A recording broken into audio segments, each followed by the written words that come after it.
안녕하세요.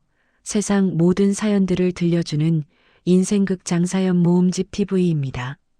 세상에 이렇게 기가 막힌 일들이 많습니다. 여러분 기가 막힌 사연들을 들어보시겠어요? 그날 아침도 평소처럼 시작되었다. 아니, 평소처럼 시작될 거라고 생각했다. 주방에서 아침 준비를 하고 있는데 어머니가 거실로 나오셨다. 나는 습관적으로 인사를 건넸다. 어머니, 주무셨어요? 그런데 어머니는 나를 보며 이상한 표정을 지으셨다. 경계하는 듯한, 낯선 사람을 마주한 듯한 그런 눈빛이었다. 아가씨는 누구세요? 순간 손에 들고 있던 국자가 떨어질 뻔했다. 나는 어색하게 웃으며 대답했다. 저예요, 어머니. 정이요. 하지만 어머니의 표정은 변하지 않았다. 여전히 나를 낯선 사람처럼 바라보고 계셨다. 정희가 누군데요? 여긴 왜 와 계세요? 그 순간 이 집에서 처음으로 길을 잃은 기분이 들었다. 20년 가까이 살아온 이 집에서 매일 같은 시간에 서 있던 이 주방에서 나는 갑자기 침입자가 되어버렸다. 양 냄새는 여전했다. 식탁 위에는 어제 저녁에 남긴 반찬이 그대로 놓여 있었고 거실에서는 남편이 신문 넘기는 소리가 들렸다. 모든 게 평소와 같았는데 나만 다른 자리에 서 있는 것 같았다. 어머니, 아침 드세요. 나는 애써 태어난 척하며 밥상을 차렸다. 어머니는 의심스러운 눈초리로 나를 보다가 조심스럽게 수저를 드셨다. 식사 내내 나를 흘끔흘끔 쳐다보시는 게 느껴졌다. 남편은 아무것도 눈치채지 못했다. 아니, 눈치채고도 모른 척하는 걸까? 그는 신문에만 집중했고 커피를 마시고 평소처럼 출근 준비를 했다. 다녀올게. 남편이 현관문을 나서고 나는 혼자 설거지를 시작했다. 물소리 사이로 어머니가 방으로 돌아가시는 발소리가 들렸다. 그날 오후 어머니의 방을 정리하다가 낡은 메모 수첩을 발견했다. 가죽 표지가 해지고 모서리가 달아있는 작은 수첩이었다. 호기심에 펼쳐보니 거기엔 어머니의 필체로 여러 가지가 적혀 있었다. 우유 사기, 전기요금 내기, 성호 생일 마이너스 11월 3일. 그리고 그 사이에 내 이름이 있었다. 정이 착하네. 글씨체가 평소와 달랐다. 조금 떨린 듯 했지만 정성스럽게 쓴 흔적이 역력했다. 나는 그 페이지를 한참 동안 바라봤다. 어머니가 나를 기억하지 못하는 순간에도 이 수첩 어딘가에는 내가 남아 있었다. 기억보다 마음이 먼저라는 걸 그때 처음 알았다. 저녁 식사 준비를 하면서도 그 수첩 생각이 떠나지 않았다. 어머니는 또 나를 알아보지 못하셨다. 하지만 밥을 드시면서 한 번씩 내 얼굴을 보셨다. 뭔가 찾으려는 듯한, 애쓰는 듯한 눈빛이었다. 그날 밤 나는 내 방에서 잠을 청하고 있었다. 시계를 보니 자정이 넘어 있었다. 그런데 문 밖에서 인기척이 느껴졌다. 문을 열어보니 어머니가 서 계셨다. 잠옷 차림에 슬리퍼를 신고 핸드백까지 들고 계셨다. 어머니, 왜 안 주무세요? 어머니는 불안한 표정으로 복도를 둘러보셨다. 집에 가야 하는데 길을 모르겠어요. 여기가 어딘지도 모르겠고 그 목소리에는 두려움이 가득했다. 70평생을 강인하게 살아오신 분이 지금 길 잃은 아이처럼 서 계셨다. 어머니, 여기가 집이에요. 아니에요. 내 집은 따로 있어요. 시어머니가 기다리실 텐데. 나는 어머니의 손을 잡았다. 차가웠다. 어머니, 괜찮아요. 제가 같이 있을게요. 한참을 달래서 겨우 방으로 모셨다. 이불을 덮어드리고 나오는데 어머니가 내 손을 붙잡으셨다.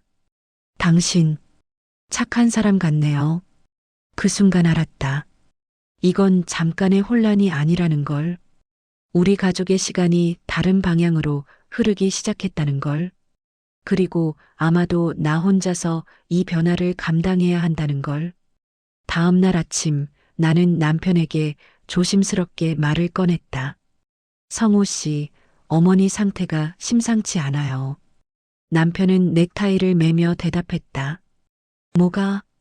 어제 저녁에도 절 못 알아보시고 밤에는 집에 가야 한다고. 그럴 수도 있지. 깜빡할 수도 있고 깜빡하는 정도가 아니에요. 뭔가 이상해요. 남편은 한숨을 쉬었다. 귀찮다는 표정이 역력했다. 엄마 나이가 벌써 70이야. 당연히 건망증도 생기지. 넌 왜 자꾸 문제를 만드는 거야? 문제를 만든다. 그 말이 가슴에 박혔다. 며칠을 더 지켜봤다. 어머니는 점점 이상한 행동을 하셨다. 아침에 일어나서 외출복을 입으시는가 하면 저녁 식사 후에 아침 인사를 하시기도 했다. 같은 질문을 하루에도 10번씩 반복하셨다. 나는 더 이상 참을 수 없어서 남편을 설득했다. 병원에 한 번만 가봐요. 검사라도 받아보시게.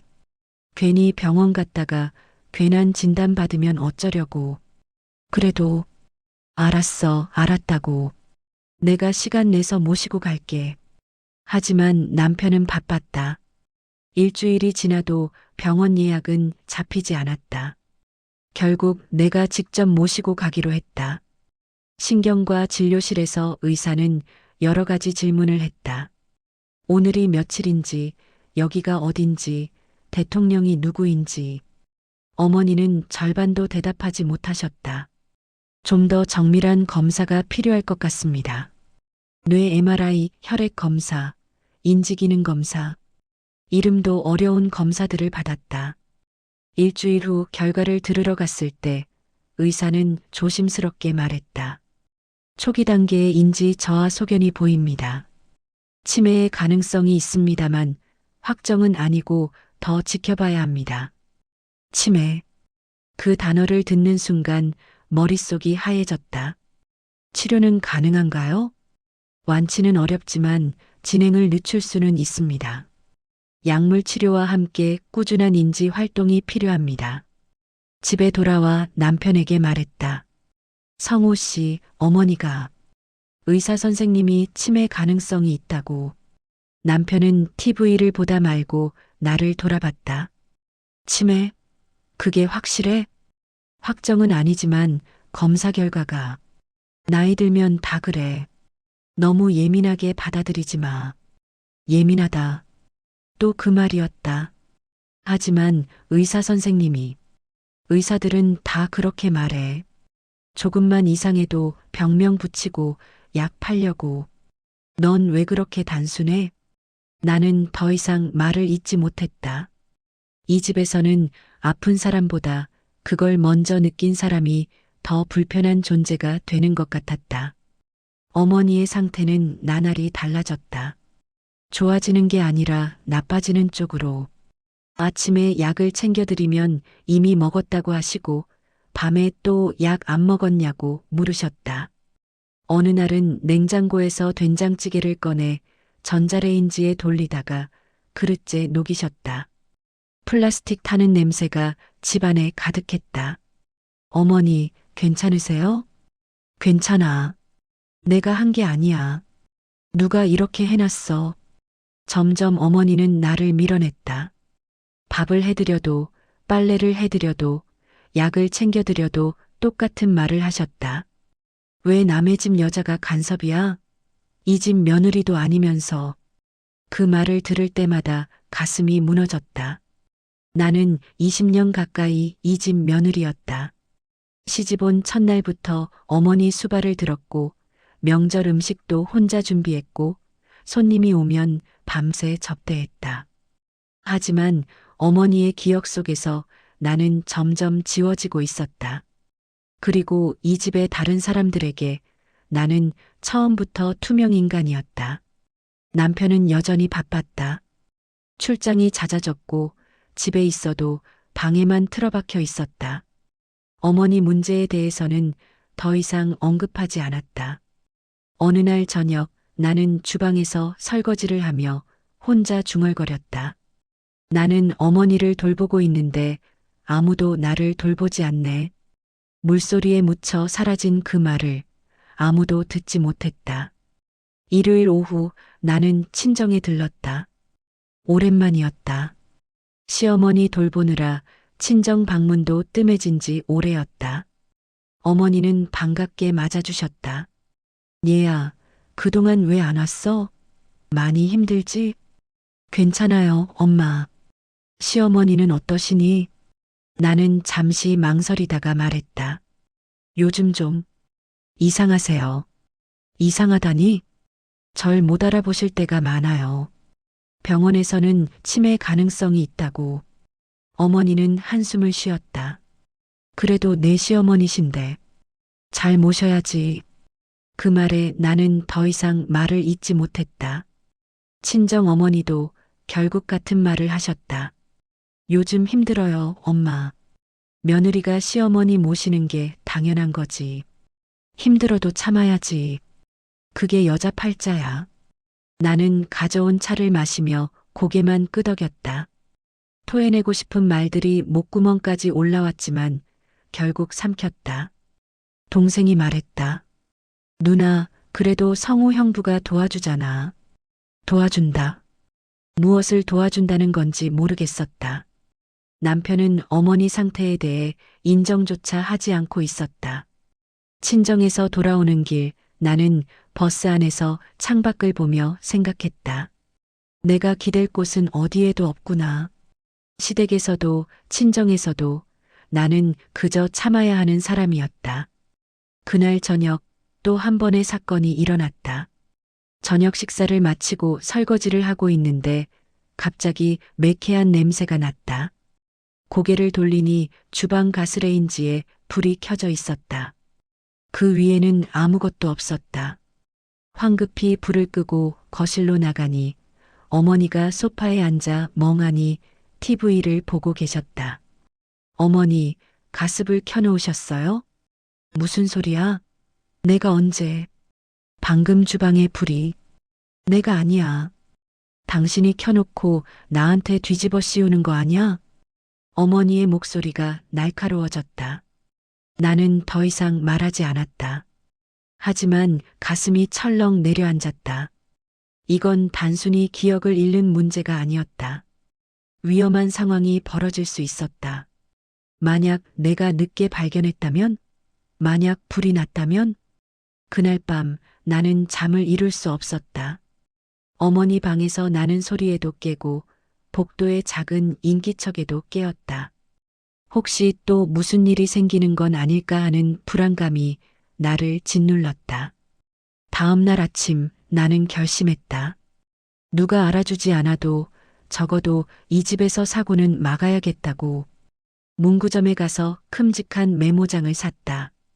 집에 돌아와 한 장 한 장 글을 적었다. 냉장고에 붙인 메모. 여기는 우리 집입니다. 거실 벽에 붙인 메모. 오늘은 2024년 10월 15일입니다. 어머니 방문에 붙인 메모. 당신의 방입니다. 안전합니다. 그리고 가장 큰 종이에는 이렇게 적었다.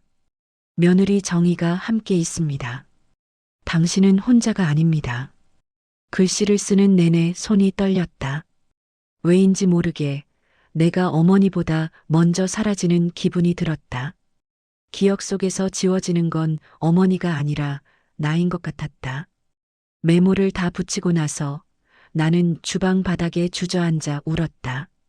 소리 없이 조용히. 아무도 들을 수 없게. 그로부터 일주일쯤 지났을 때 뜻밖의 전화를 받았다. 신우이였다. 언니 나야. 신우이와는 오랫동안 연락이 없었다. 결혼 후 미국으로 이민을 가서 명절에도 얼굴 보기 힘든 사람이었다. 무슨 일이야? 오빠한테 들었어. 엄마 상태가 안 좋다고. 나는 잠시 말을 잃었다. 남편이 신우이에게 말했다는 게 놀라웠다. 나한테는 그렇게 무시하더니. 응, 많이 안 좋으셔. 나 다음 주에 한국 들어가. 엄마 직접 뵙고 싶어. 그래, 그렇게 해. 전화를 끊고 나서 복잡한 감정이 들었다. 신우이가 온다는 게 반가우면서도 한편으로는 두려웠다. 그동안 내가 얼마나 힘들었는지, 이 집에서 얼마나 외로웠는지 들킬 것 같았다. 신우이가 도착한 날, 어머니는 딸을 알아보셨다. 미영아 왔니? 엄마. 신우이는 어머니를 끌어안고 울었다. 나는 멀찍이 서서 그 모습을 지켜봤다. 어머니가 신우이의 얼굴을 쓰다듬으며 말씀하셨다. 우리 딸 많이 컸네. 이쁘다. 그날 저녁 신우이와 단둘이 이야기를 나눴다. 언니, 오빠한테 들었어. 병원 검사 결과. 응. 언니가 많이 힘들었겠다. 그 말 한마디에 눈물이 쏟아질 뻔했다. 누군가 내 힘듦을 알아준다는 게 이렇게 고마울 줄 몰랐다. 괜찮아. 해야 할 일이니까. 괜찮을 리가 있어. 언니 혼자 다 짊어지고 있잖아. 신우이는 가방에서 휴대폰을 꺼냈다. 이거 봐. 화면에는 어머니의 메모 수첩 사진이 있었다. 어머니가 아까 신우이에게 보여주셨나 보다. 그 수첩 한 페이지에는 삐뚤삐뚤한 글씨로 이렇게 적혀 있었다. 정이 없으면 불안함. 착한 사람. 고마운 사람. 나는 화면을 보며 눈물을 참았다. 언니, 엄마가 다 알고 계셨어. 언니가 얼마나 헌신하는지. 엄마가 기억은 못하셔도 마음은 알고 계신 거야.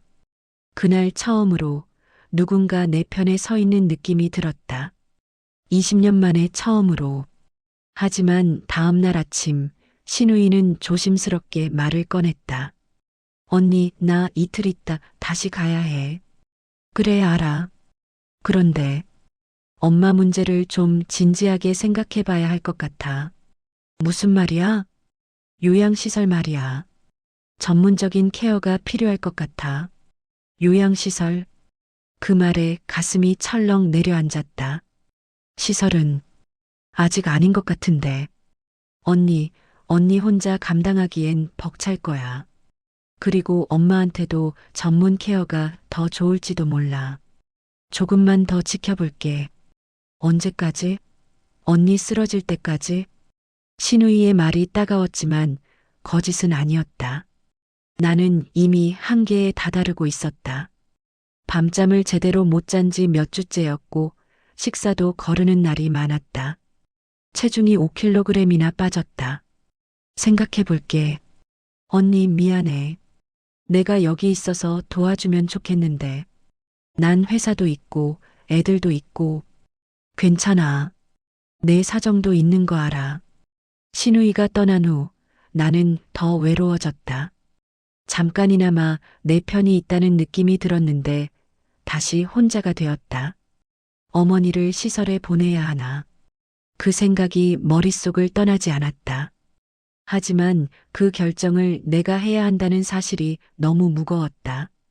만약 어머니를 보내면 나는 냉정한 며느리가 되는 걸까? 효도하지 못한 사람이 되는 걸까? 사람들은 뭐라고 할까? 그날 밤 나는 어머니 방 앞을 서성였다. 문틈으로 희미한 불빛이 새어나왔다. 어머니는 잠들지 못하고 계신 것 같았다. 조용히 문을 열고 들어갔다. 어머니, 주무세요. 어머니는 침대에 앉아 그 낡은 메모 수첩을 들여다보고 계셨다. 이게 뭐였더라? 어머니가 쓰신 거예요. 그래, 난 기억이 안 나는구나. 나는 어머니 옆에 앉았다. 어머니의 손은 여전히 차가웠다. 어머니, 제가 옆에 있을게요. 당신은 참 착한 사람이네요. 이름이 뭐예요? 정이에요. 정이. 예쁜 이름이네. 어머니는 내 손을 꼭 잡으셨다. 그리고 작은 목소리로 말씀하셨다. 무서워요. 자꾸 잊어버려서. 무서워요. 그 순간 나는 결심했다. 어머니를 시설에 보낼 수는 없다고. 적어도 지금은 아니라고. 어머니가 이렇게 두려워하시는데 낯선 곳에 혼자 두고 올 수는 없었다. 괜찮아요, 어머니. 제가 함께 있을게요. 그날 밤 나는 어머니 옆에서 같이 잤다. 어머니는 내 손을 놓지 않으셨다. 며칠 후 어머니에게 이상한 순간이 찾아왔다. 아주 잠깐 정신이 맑아지는 순간이었다. 그날 오후 나는 거실에서 빨래를 개고 있었다. 어머니가 소파에 앉아 TV를 보고 계셨다. 평소처럼 멍한 표정이었다. 그런데 갑자기 어머니가 나를 불렀다. 정희야. 나는 깜짝 놀라 고개를 들었다. 어머니가 내 이름을 정확하게 부르신 게 얼마만인가. 예, 어머니. 이리 와봐. 나는 빨래를 내려놓고 어머니 옆에 앉았다. 어머니는 내 얼굴을 한참 바라보셨다. 정희야, 내가 너한테 미안하구나. 무슨 말씀이세요? 어머니의 눈에 눈물이 고였다. 나도 예전에 며느리였잖아. 시집살이가 얼마나 힘든지 아는데. 나는 숨을 삼켰다. 어머니가 이런 말씀을 하신 적이 한 번도 없었다. 괜찮아요, 어머니. 아니야. 괜찮지 않아. 나는 내 시어머니한테 못 살게 굴었거든. 어머니는 먼 곳을 바라보며 말을 이었다. 시집 와서 3년 동안 단 한 번도 친정에 가본 적이 없었어. 시어머니가 허락을 안 하셨거든. 명절에도 친정 어머니 제사에도 못 갔어. 밥을 해도 맛없다고 하시고 빨래를 해도 제대로 못한다고 하시고 나는 그때 정말 죽고 싶었어. 어머니의 목소리가 떨렸다. 그런데 나도 너한테 똑같이 했구나. 내가 당해서 그렇게 힘들었는데 너한테도 똑같이 했어. 어머니, 미안해, 정희야. 진심으로 미안해. 너는 나보다 훨씬 착한 며느리인데. 어머니는 내 손을 잡으셨다. 나는 눈물을 참을 수 없었다. 제가 부족해서 그런 거예요. 아니야. 너는 잘했어. 내가 너무 못됐어. 어머니는 흐릿한 기억 속에서도 자신이 당했던 서러움은 잊지 않고 계셨다. 그리고 그 서러움이 대물림되었다는 걸 알고 계셨다. 정희야, 내가 기억을 못해도 너는 착한 사람이야. 그건 잊지 않을게. 그 순간 미움보다 깊은 건 전해지지 못한 마음이었다는 걸 알았다. 어머니도 힘들었고 나도 힘들었고 우리는 서로에게 상처를 주면서도 서로를 놓지 못했다. 어머니 사랑해요. 그 말을 하는데 목이 메었다. 어머니는 내 머리를 쓰다듬으셨다. 나도 사랑한다. 그날 오후 우리는 오랫동안 손을 잡고 있었다. TV에서는 드라마가 흘러나왔지만 우리는 아무도 화면을 보지 않았다. 하지만 그 맑은 순간은 오래가지 않았다. 저녁이 되자 어머니는 다시 나를 못 알아보셨다. 마치 오후의 대화가 꿈이었던 것처럼. 당신 누구예요? 왜 남의 집에 있어요? 나는 슬펐지만 동시에 감사했다. 어머니가 딱 한 번이라도 진심을 말해주셨으니까. 그걸로 충분했다. 11월의 어느 비 오는 저녁이었다. 나는 저녁 준비를 하고 있었다. 어머니는 거실에 계셨다. 창밖으로 빗소리가 들렸다. 전화벨이 울렸다. 여보세요? 정희 씨 맞으시죠? 여기 동대문 경찰서입니다. 가슴이 철렁 내려앉았다. 무슨 일이세요? 어르신 한 분이 길을 잃고 헤매시는 걸 발견했습니다. 신분증을 확인해 보니 댁 주소로 되어 있어서요. 지금 어머니가 거실에 계신데요. 나는 급히 거실로 뛰어갔다. 소파는 비어 있었다. 어머니의 외투와 신발이 사라져 있었다. 제가 지금 바로 가겠습니다. 우산도 제대로 챙기지 못하고 밖으로 뛰쳐나갔다. 택시를 잡아 타고 경찰서로 향했다. 손이 떨렸다. 경찰서에 도착하니 어머니가 담요를 두르고 앉아 계셨다. 옷이 흠뻑 젖어 있었다. 어머니, 나는 어머니를 끌어안았다. 어머니는 떨고 계셨다. 집에 가고 싶어요. 네, 가요. 지금 갈게요. 경찰관이 말했다. 동네 슈퍼 앞에서 발견했습니다. 1시간 넘게 그 자리에 서 계셨대요. 혹시 치매 진단 받으신 분이세요? 네. 초기 단계라고. 가족분들이 주의하셔야 합니다. 밤에 나가시면 위험합니다. 집으로 돌아와 어머니를 씻기고 따뜻한 옷으로 갈아입혔다. 어머니는 여전히 떨고 계셨다.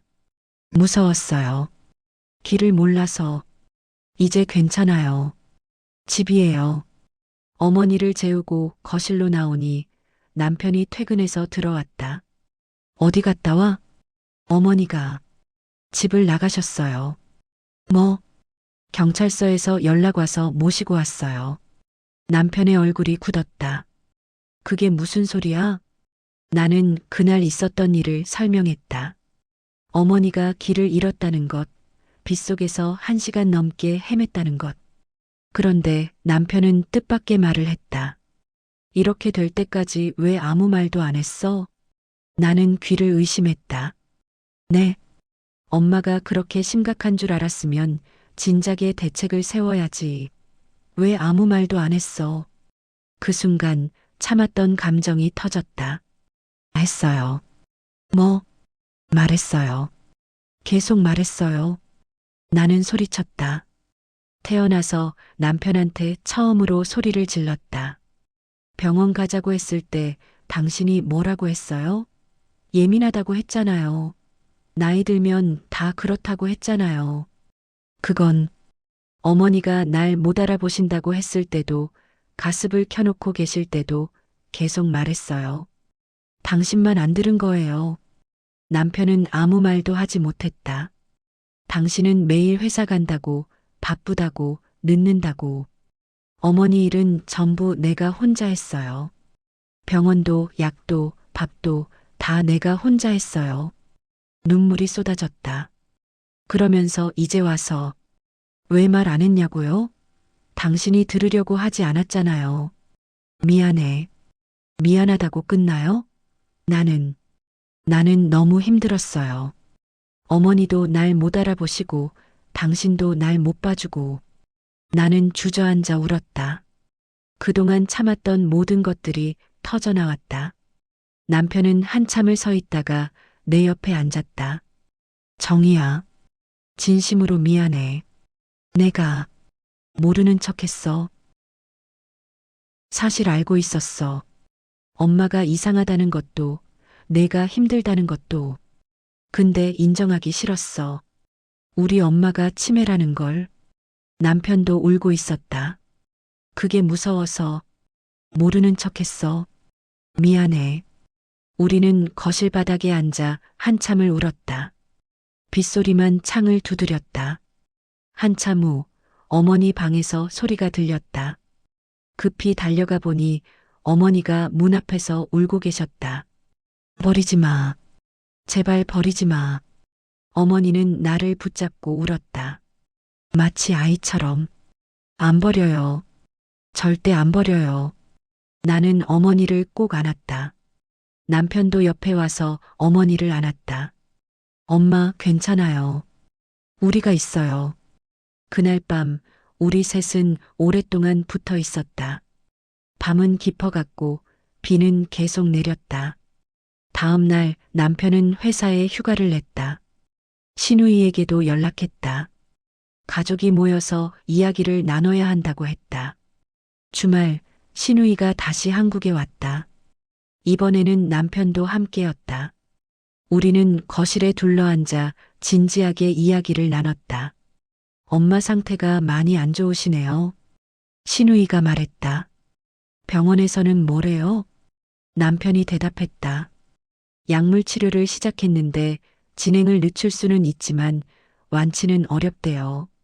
그럼 어떻게 해야 하죠? 신우이의 매형이 물었다. 나는 조심스럽게 말했다. 저는 집에서 모시고 싶어요. 정희 언니 혼자서요? 아니요. 이제는 우리 모두가 함께 해야죠. 남편이 내 손을 잡았다. 내가 도울게. 출장도 줄이고 재택근무도 신청했어. 신우이도 말했다. 나도 2달에 한 번씩은 올게. 그리고 요양보호사 알아봐야 하지 않을까? 그것도 생각했어요. 우리는 구체적인 계획을 세웠다. 요양보호사를 주 3회 오시게 하고 가족들이 돌아가며 어머니를 돌보기로 했다. 낮에는 주간보호센터도 알아보기로 했다. 그때 어머니가 방에서 나오셨다. 무슨 얘기예요? 우리는 잠시 침묵했다. 어머니에게 뭐라고 설명해야 할지 막막했다. 어머니는 조용히 우리 사이로 걸어오셔서 탁자 위에 있던 그 낡은 메모 수첩을 집으셨다. 이거 내가 썼대요. 어머니는 수첩을 펼쳤다. 거기에는 우리 가족 이야기가 빼곡히 적혀 있었다. 이 사람, 어머니가 나를 가리키셨다. 이 사람이 나 밥 먹여주고 손 잡아주고 밤에 무서울 때 옆에 있어줬어요. 남편이 고개를 숙였다. 엄마, 이름은 기억 안 나는데 이 사람 없으면 나 무서워요. 신우이가 말했다. 엄마, 언니 이름이 정이에요. 오빠 아내, 정이. 어머니는 내 이름을 조심스럽게 따라하셨다. 정이, 고마워요. 나는 어머니의 손을 잡았다. 저도 고마워요, 어머니. 그날 오후 우리는 함께 어머니가 좋아하시던 공원에 갔다. 어머니는 단풍을 보며 미소 지으셨다. 예쁘네요. 그렇죠, 어머니. 당신 착한 사람이에요. 고맙습니다. 그 순간 어머니의 손이 내 손등 위로 겹쳐졌다. 따뜻했다. 이제야 조금은 인정받는 것 같았다. 완벽하지 않아도 기억되지 않아도 나는 여기 있고 누군가에게 필요한 사람이었다. 6개월이 지났다. 어머니는 여전히 나를 잊으신다. 어제 했던 말을 오늘 또 하시고 아침에 있었던 일을 저녁에 기억하지 못하신다. 하지만 달라진 것도 있다. 남편은 이제 주말마다 어머니와 산책을 나간다. 천천히 어머니의 속도에 맞춰서 돌아와서는 엄마가 오늘 뭐라고 하셨는지 알아? 라며 신기해한다. 신우이는 한 달에 한 번씩 영상 통화를 한다. 어머니는 신우이를 못 알아보셔도 화면 속의 손녀를 보며 웃으신다. 요양보호사 이모님은 일주일에 3번 오신다. 어머니는 이모님을 좋아하신다. 이름은 기억 못하셔도 그 착한 사람이라고 부르신다. 그리고 나는 조금씩 나를 되찾아가고 있다. 더 이상 완벽한 며느리가 되려 하지 않는다. 어머니가 나를 기억하지 못해도 내가 나를 잃지 않는 게 더 중요하다는 걸 알았다. 어제는 오랜만에 친구를 만났다. 어머니 이야기를 했더니 친구가 말했다. 넌 정말 대단해. 뭐가? 그렇게 힘든데도 포기하지 않잖아. 나는 웃었다. 포기할 수가 없더라. 나도 언젠가 늙을 거니까. 오늘 아침 어머니가 또 나를 못 알아보셨다. 당신 누구예요? 정이에요, 어머니. 정이. 예쁜 이름이네요. 감사합니다. 설거지를 하며 창밖을 본다. 해가 지고 있다. 붉은 노을이 하늘을 물들인다. 조금 늦었지만 그래도 아직 남은 시간이 있다. 어머니와 함께할 시간, 가족과 함께할 시간, 그리고 나로 살아갈 시간. 가끔, 아주 가끔 어머니가 내 손을 꼭 잡고 말씀하신다. 정이야, 고맙다. 그 순간만큼은 어머니가 나를 기억하신다. 이름이 아니라 마음으로. 그걸로 충분하다. 저녁 준비를 하는데 어머니가 주방으로 오셨다. 내가 뭘 도와줄까요? 괜찮아요, 어머니. 그냥 옆에 계세요. 그럴까요? 어머니는 식탁에 앉아 나를 지켜보신다. 예전처럼 그렇게 하는 게 아니야라고 하지 않으신다. 그냥 조용히 내가 움직이는 걸 바라보신다. 당신 참 부지런하네요. 별로 안 부지런한데요. 아니에요. 정말 부지런해요. 착하기도 하고. 나는 미소 지었다. 고맙습니다, 어머니. 저녁 식사를 마치고 남편과 함께 설거지를 한다. 이것도 달라진 것 중 하나다. 남편이 이제 설거지를 돕는다. 오늘 엄마가 나한테 그랬어. 뭐라고요? 자기 며느리가 정말 착하대. 자기가 며느리 복이 많다고. 나는 놀라서 남편을 봤다. 진짜요? 응. 물론 내 이름은 기억 못 하시지만. 우리는 함께 웃었다. 슬픈 듯하지만 따뜻한 웃음이었다. 밤, 어머니를 재우고 내 방으로 돌아온다.